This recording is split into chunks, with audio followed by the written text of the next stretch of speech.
भाजपा प्रदेश अध्यक्ष चंद्रशेखर बावनकुले ने राज ठाकरे से बुधवार को मुलाकात की।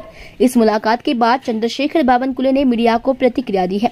चंद्रशेखर बावनकुले ने कहा कि 17 तारीख को प्रधानमंत्री मोदी जी की रैली शिवाजी पार्क में होगी। देवेंद्र जी, आशीष शेलार जी और मैं स्वयं राज साहिब को निमंत्रण देने आए हैं। राज साहिब ने भी निमंत्रण स्वीकार कर लिया। राज्य के समग्र चुनाव और 5वें चरण के चुनाव में राज साहिब की अहम भूमिका रही है।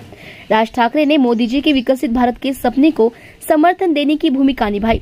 मैं उनसे मिलकर अपना आभार व्यक्त करना चाहता था। मुंबई के चुनाव में भी उनकी अहम भूमिका है।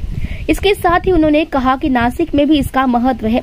जिस तरह से उन्होंने पुणे में चुनौती दी, वहाँ पुणे में हमें बहुत फायदा हुआ। राज साहिब की समग्र भूमिका के कारण हमें महाराष्ट्र में महायुति की ताकत मिली है।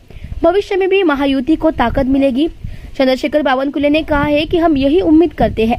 राज साहिब 17 तारीख को मोदी जी की सभा में अपना पक्ष रखने वाले हैं, चंद्रशेखर बावनकुले ने कहा।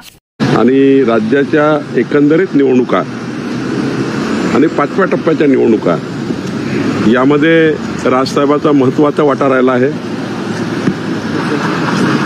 मोदीजींच्या विकसित भारताच्या संकल्पाला साथ देण्याची भूमिका राजसाहेबांनी केली आहे। त्यांचे भेटून आभारही व्यक्त करायचे होते।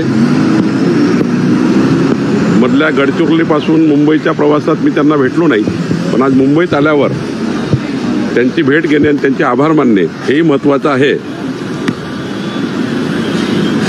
आणि मुंबईच्या सुद्धा ज्या निवडणुका आहेत त्यामध्ये त्यांची भूमिका महत्त्वाची आहे। नाशिकमध्ये महत्त्वाची आहे। त्यांनी ज्या पद्धतीने पुण्यामध्ये आव्हान केलं, मोठा फायदा आम्हाला त्या ठिकाणी पुण्यामध्ये झाला आहे। राजसाहेबांच्या एकंदरीत भूमिकेमुळे महाराष्ट्रामध्ये आम्हाला महायुतीला बळ मिळालं आणि पुढच्या काळातही महायुतीला त्यांचं बळ मिळेल ही अपेक्षा आम्हाला आहे।